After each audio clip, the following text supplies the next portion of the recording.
You're listening to Northwoods Church Matters, a podcast of Northwoods Church in Evansville, Indiana, where we discuss why the local church matters and things that matter to the local church. I'm your host, Matt Higgins.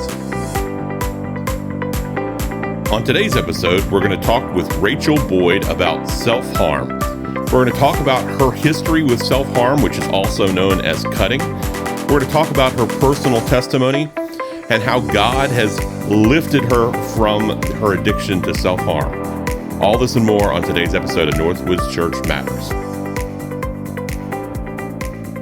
All right, well, welcome back to the podcast. I am here with Miss Rachel Boyd.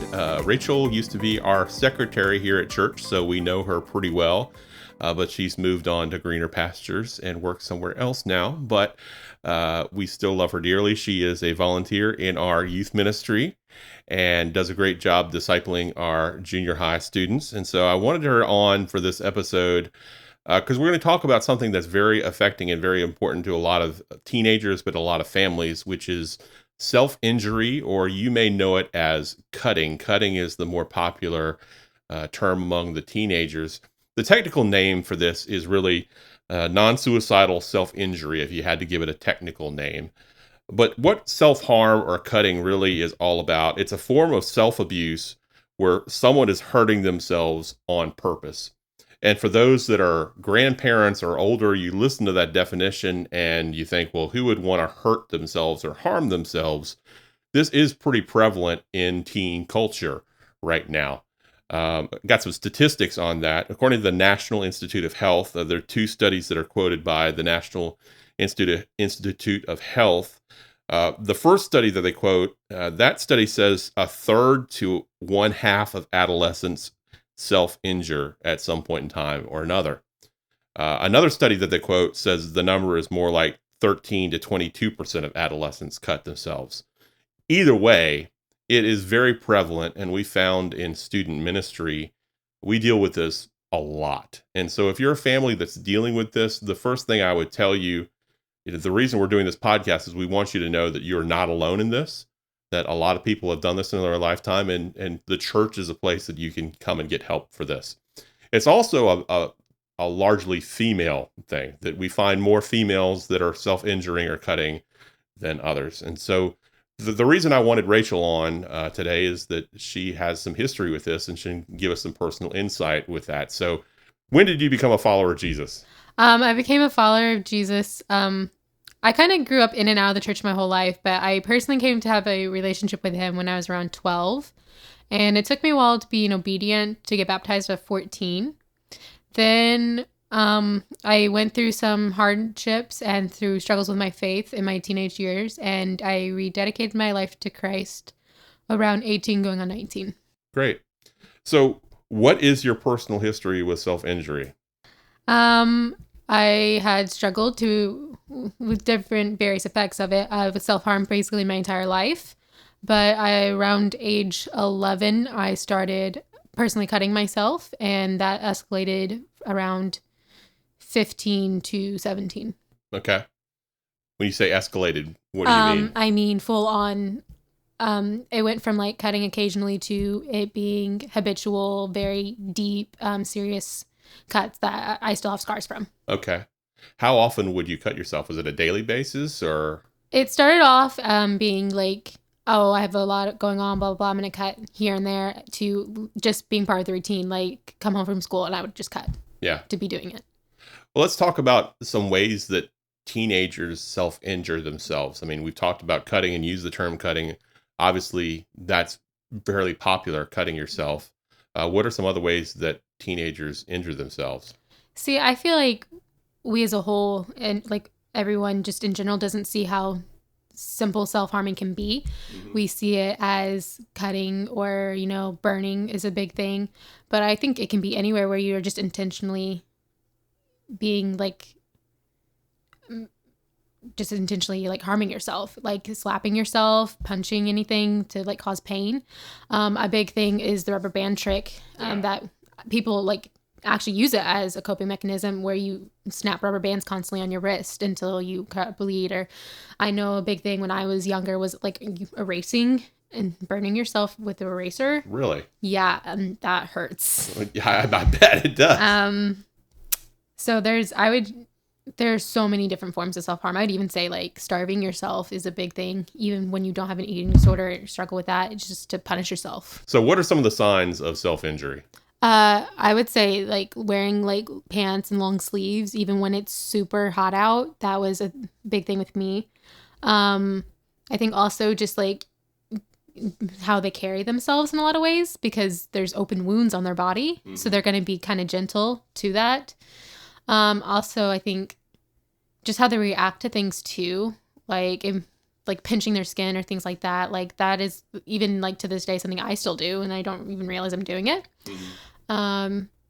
But I think the big one is covering up. They're going to wear layers and try to hide it. Yeah, and I want folks to know that there's an intentionality to hiding some of this too. Mm-hmm. That a lot of girls, especially, will cut themselves in their inner thigh. Mm-hmm. Not necessarily on their wrist, but somewhere where it's not going to be seen. A big area is kind of like in the upper, near your, can I say breast? Yeah. And the breast area, because your bra will cover it too. And if you have to change in the locker room or something like that at school, like it's easier to hide it there. Mm-hmm. Or, I mean, I would go and hide in the stalls too to change. Mm-hmm. So yeah, that's a big one. Or even like in where your shoes are. Yeah. Like that was a big area for me as well. Yeah. And then some girls I've seen actually, they wear multiple wristbands, mm-hmm. or multiple bracelets or things like that, because it covers over where they've been cutting themselves on their arms. And if someone sees it, you can also just say, oh, it's from the bracelet. Like it's easy to cover it up with a lie. Yeah. I think another sign is just a lot of obvious lies, just a lot of intentional injuries. And then there's obvious lying to cover up those injuries, like stuff that just does not make sense. I think that's a big sign as well. Making excuses and then having type of sharp objects or things for no obvious reason. Yeah, I think a big lie I would always tell is like, I got scratched by a cat. I never had cats in my life. My dad hates them and my mom's allergic. But I'd be like, oh, my friend in the neighborhood has a cat. And the cat scratched me. So that was a big one. Wow. Me. You wouldn't tell that to your parents, obviously, because they didn't know. Oh, they knew. They just... Yeah. We'll get into that later. Yeah, we can get into that later. So why do you think that people self-injure if it's such a big deal for students? Wow. I think there are multiple reasons, and I think it is a person-by-person basis. I think there are, unfortunately, people who do it for attention. Mm-hmm. But I know from my own personal experience, it was because I came from a place where I was having so many emotions, and obviously I didn't necessarily have the best upbringing, and there was just so much pain that it was so many emotions at age 11 that I couldn't handle or process through. So in the sense of cutting myself was a place to move the emotional pain to a physical pain and something to focus on, and to like just relish in that it wasn't my heart hurting for once. It was wherever I had cut. Yeah. So a couple more statistics from National Institute of Health. 55% of adolescents that were surveyed said that they cut in order to get their mind off of problems. And then another 45% said that it helped relieve tension and stress. And so when people hear about cutting initially and they're not familiar with it, I think their mind goes to thinking about suicidal tendencies. And that's not what cutting is. The vast majority of cutters or self-injurers are not suicidal kids. They're using cutting as a coping mechanism. So they feel overwhelmed, they feel stressed, they feel anxious, they feel depressed. And it's a way to take out those emotions. It's a way to feel better for a short period of time. And then there's a euphoria that comes with cutting, and then it goes downward again and it becomes cyclical. And I think also with that, the opposite of feeling too much is just like, because you are feeling so much, you numb out. So you hurt yourself to feel as well, is a big one. Interesting. So is self-injury learned behavior? Yeah. I think it depends on the person as well, but I definitely know from my personal experience, I had heard about it from my friends. Yeah. And I asked that as a leading question because it is a very leading question. But the answer is appropriate, that a lot of teenagers now are learning self-injury from other kids. It isn't you just wake up one morning and decide, I'm going to go get a razor blade and cut my inner thigh, or I'm going to go burn myself. It is shared over social media a lot, right? Yes, it is. And also, I had multiple people in my friend group in high school that were cutters as well. We kind of formed a little bond through that. Yeah. And so teenagers learn this from one another. And so if you have a friend in your kid's friend group that is cutting, likely they are trying to share it with other teenagers to get them to cut along with them, to form a little circle of that. So here's another great question. What role does social media play in cutting? Oh, a huge role. I feel like even just watching when you're on social media or just the media in general, like television and songs and things like that, it mental illness is really romanticized. And I think with self-harming, when you hear about it constantly, it's in your forefront of your mind. And it seems like a good coping mechanism. Or I think I had mentioned earlier that I was a part of like Tumblr.com, which no one should ever be a part of that website. But hindsight is 2020. And that website was just so like graphic, and like you could see pictures of people cutting themselves and telling personal stories about it, and that was triggering. Like when you see that, like that makes you want to do it as well, because they normalize it and make you think this is okay, this is acceptable behavior, this is a good coping mechanism, when it obviously is.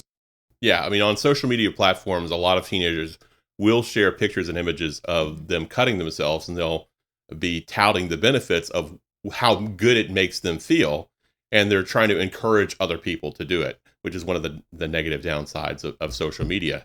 It's all over Instagram and other places. You know, another bad part of social media and our kids right now and their mental health is the false reality that is created on Instagram and other places, where the goal of Instagram really is to produce a false reality for yourself that looks good and attractive to other people. And so people get on Instagram and they look at other people's fake lives and they think, why can't I have a life like that? And not realizing that they're putting their best pictures, their best images, their best filters, everything out there. And it's not a real reality, but we feel depressed when we look at our own life in comparison to other people doing wonderful things. Yeah, try to find that like missing piece, like what's wrong with me. Yeah. That I don't have that. Yeah. Yeah. But then there is also the camaraderie of social media, that you find people who are just like you going through the same struggles, and that can appear to be a good thing. But when it comes to depression or suicidal tendencies or self-injury, you fall into the same group of people that have the same interests and the other same activities. Yeah, I mean, you are a product to a certain degree of your environment. So if you're constantly being around people who are self-harming, or people who are constantly pouring depression and negative energy, I guess, back into you, I mean, you're going to reflect that. When we talk about self-injury, self-harm, we talk about it being cyclical. And so why is self-harm cyclical? Because it's an addiction. I feel like that's a very important thing to keep in mind. It is a very serious addiction, but it is addicting, because it starts off, you do it and it feels good for a minute, and then you feel shame and you feel disgusting with yourself for doing it, and it makes you want to do it more. Yeah. And then also it does become your go-to coping mechanism, and it makes you feel better at the time, and it's what you get used to. So you just start doing it. I had mentioned earlier that I was just doing it at some points. It just became part of my daily routine. Yeah. Like, I mean, granted, I felt like crap all the time anyway. Yeah. But I would come home from school and like I would just start slashing away. I should probably use better terminology, but I mean, it's true. It was just, there would be nothing significant or emotionally like bomb dropped or anything. I would just do it to be doing it. Right. It became habitual. And so the cycle is important. And when we talk about how to get kids out of self-injury, getting them out of the cycle is really important, because the key is getting them a different coping mechanism than what they're using. Because they've been taught, okay, this is a way to deal with stress. And it's something that generally they keep from their parents. And a lot of kids nowadays who are stressed or anxious, they like to keep that from their kids or from their parents. They want their parents to think that, hey, I have my world all together, and they don't want to burden parents with their stress. And so this is something that they can do quietly on their own and not feel like they're burdening their parents with stressful type of emotion. Yeah, and there's also a sense of control in it, because you're controlling to a certain degree what you use, how deep, how little, how long. Like, there is a huge sense of control in it. Yeah. And the shame is a big factor in why kids continue it, is that they do it, they start to feel better as a coping mechanism, then they get ashamed of it, and the shame and the bad feelings as a result of that leads them to cut once again, which leads to feeling better, which leads to shame, which leads to cutting once again. And it just keeps happening over and over and over again. And so we've got to teach our kids better ways to handle stress. This is a very anxious generation. We'll talk about anxiety and our kids in a future podcast because it's a huge issue. It's an epidemic. I mean, the word that our kids most closely identify with is no longer depressed, but anxious. As teenagers, we are raising an anxious generation of kids. So let's talk about you. How did you personally stop self-injuring? Wow, that was something that took a lot of time and a lot of like conscious effort. Like any other addiction, it's one day at a time kind of mentality, and it truly is. It started honestly with gradually just hurting myself less, because the deeper you get into self-harm, like the deeper you go, the more painful it gets, because you get used to one level of pain, so you up the level and up the level, kind of like you would up the dosage of drugs. So I started with like slapping rubber bands on my wrist, which is still self-harm, but less gradual. It's not cutting. There would be times where I would like grab my dog and just like hold her and cry and things like that, and then a huge thing also would be like take a red marker and like fake cut. Because like you're still kind of seeing it a little bit, and it's that like image also like kind of gives you like a false high, I guess would be a good word. And that was all the stuff I did before I knew Jesus. And then post believer, Rachel, or is that a good word to use? Post, rededicating my life to Christ, it was just resting in him and that I'm his precious child, and knowing that he loves me more than whatever struggle I'm going through, and that he's got me. So there was a connection for you between becoming a Christian and ending your self-harm. Yeah, because I know this question's on here to ask later, but I'm kind of going to dive into it. Yeah. You never lose that, at least personally, there's still that first gut reaction to, I need to self-harm. Like, I need to discipline myself, or I'm struggling, I'm out of control, or I don't want to feel this, so I'm going to feel something else kind of moment. Or, like, this could be triggering, I'm sorry, but, like, that, like, you don't forget the feeling of the blade like going over your skin. It's a burning, itching feeling that I still struggle with, and I hate that. But I think it's a part of me, and I'm pretty sure it will be a part of me for the rest of my life. But it's in that sense of knowing that God has me, and he loves me, and I'm fearfully and wonderfully made, and that if one day I'm gonna stand before the Lord and he's gonna be like, dude, like, was I not enough for you to rest in? And like, did you not know how much I love you? Like, you hurt me too when you did this. Like, you have my spirit living inside you. Yeah. And I think that is a huge factor into why I fully stopped. Yeah. So there's really two factors you can talk about in Scripture, two trains of thought that you both brought up there. One is Psalm 139, which is that we are fearfully and wonderfully made, that there's a lot of intentionality to how we are created and the time and the place where God has put us in his sovereignty. And we can rest in the fact that, God has got this. There's an intentionality to where he has placed us. But there's also the sense of, if we are a Christian, then yes, our body is a temple of the Holy Spirit, and we need to take care of our body as well. And so those are two trains of thoughts running through Scripture that we could use in instances where not only are we self-harming, but also if we have any form of addictions that we have in our life. Just Psalm 139, like that whole chapter was a huge thing for me, because it is so intentional, and it just speaks to me so much about like how the time he takes to care for us and knits us, and how he places us in our mother's womb. Like, it's not an accident. Like, and for me, that was so like kind of always feeling lost in the crowd and unloved by the people who quote unquote created me, because God created me to put without his people, but the people who were supposed to raise me and take care of me to a certain degree kind of failed. Right. And so in that sense, it's not by accident. And even in 2 Corinthians, like when it talks, 2 Corinthians, 1, where it talks about we go through struggles and God brings us comfort. Yeah. So that we can use what God has taught us and grown us to comfort others. Yeah, that's a great train of thought of Scripture that I hadn't thought of, but I think that is a great place to run, is 2 Corinthians 1, where God being the God of all comfort. and he comforts us in every time of need because he has suffered on earth and knows what it's like for us to suffer, and we can go to him in times of need. And that's a great place to go to. What would you say to somebody that would say that God has no place in recovery from either depression or anxiousness or self-injury? That I'm living proof that he definitely does. I have struggled with depression and self-harm, like I said, from basically my whole life. And it wasn't until I truly dedicated my life to Christ and started living for him that I found joy. And you can ask pretty much anyone at Northwoods who knows me. I'm a very joyful person. And that's because it's the fruit of the Spirit that's gifted by God. So when you are living your life to please him, and when you're living your life just pursuing him, it's not going to be always rainbows and butterflies, but there's a comfort and there's rest in that, knowing that I am loved by him. And it doesn't matter what my dad thinks or my mom thinks or this, that, and the other. I am a child of God, and there's value in that. It's the only thing that matters. Thanks for joining us today on the Northwoods Church podcast. If you'd like some more information on our ministry at Northwoods Church in Evansville, Indiana, please visit us online at www.northwoodschurch.org. Again, that's www.northwoodschurch.org. We'll see you next time.